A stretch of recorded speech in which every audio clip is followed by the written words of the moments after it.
क्रिस्त में मेरे प्यारे भाइयों एवं बहनों, सबको जय यीशु की। आज हम वर्ष का 32वां इतवार में प्रवेश कर रहे हैं।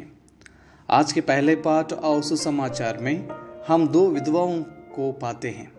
पुराने विधान के प्राचीन पितृक संसार में विधवापन को एक स्त्री की जीवन का एक कठिन काल या समय के रूप में प्रदर्शित किया गया है।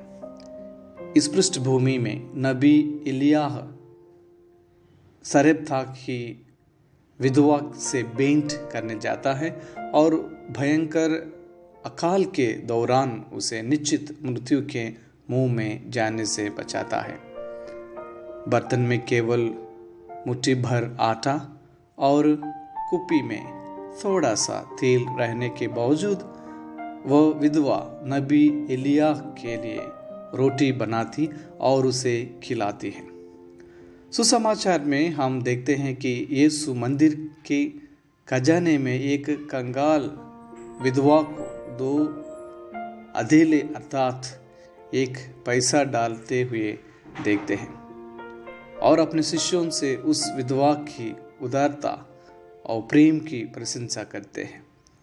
उस विधवा ने तंगहाली में रहते हुए भी स्वेच्छा तथा प्रेम से दान दिया, जो मानवीय स्तर में कम किंतु ईश्वर की दृष्टि में प्रचुर था। क्या हम गिरजे में प्रेम और उदारता से दान देते हैं? क्रिस्त में प्यारे भाई और बहनों, यीशु ने बहुत से अवसरों पर दरिद्रों के साथ सहानुभूति दिखाई है और धनियों को अपनी संपत्ति का सदुपयोग करने को कहा है। ईश्वर को हमारी संपत्ति की कोई आवश्यकता नहीं होती। वह चाहता है कि हम अनासक्त तथा उदार रहें। उसकी दृष्टि में धनियों के दान की अपेक्षा विधवा का अधेला अधिक महत्व रखता है। आइए हम इस विधवा जैसे हम भी उदार बने।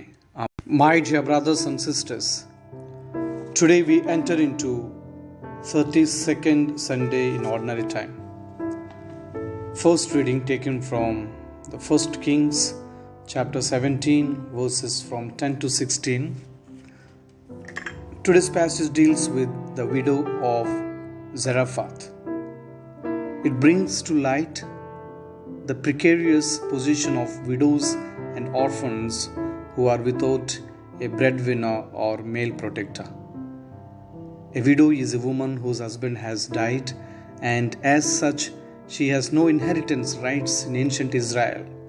While a levirate marriage is possible, widows who do not opt for it, as in the case of most widows, they have to rely on their children or on charity. Second reading taken from the letter to the Hebrews chapter 9 verses from 24 to 28. We read, Christ's sacrifice is unique. Throughout the Old Testament era, the blood of animals has been shed to cleanse the people from their sins.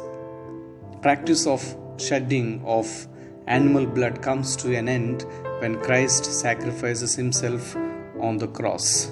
With his sacrificial death, he cleanses his people of their sins. Thus, he becomes the mediator of the new covenant.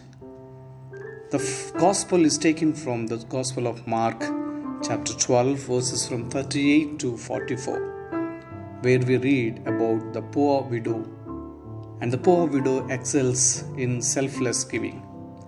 Jesus praises the poor widow for her generosity in contributing everything she had to the temple treasury. Because she contributes out of her poverty, she is actually more generous than all the rich people who contribute large sums out of their surplus. The widow is an example of the true piety and generosity that exists among God's people. Jesus contrasts the behavior of the widow against the behavior of the scribes as well. Today, let us become like this poor widow. Let us be generous with all that God has given us. verses from 9 to 15.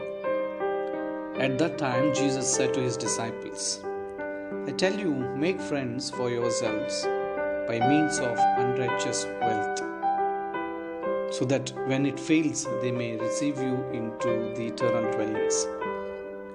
One who is faithful with a very little is also faithful in much, and one who is dishonest in a very little is also dishonest with much. If then you have not been faithful in the unrighteous, who will entrust to you the true riches? If then you have not been faithful in the unrighteous wealth, who will entrust to you the true riches? And if you have not been faithful in that which is another's, who will give you that which is your own? No servant can serve two masters. My friends, the first message that Jesus gives us today is to use money and other material possessions wisely and prudently. Prudent and wise use of things entails that we recognize the temporary and perishable nature of these things, but we can use them to attain that which is or which will last eternal life.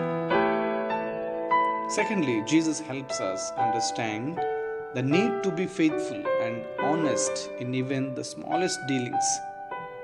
Such faithfulness and honesty, even in small things, is a test of our true character. The third message is that in the service of God, there can only be a yes or no. It means that we either give ourselves totally to God and carry out His plan, or reject God to follow our own plans.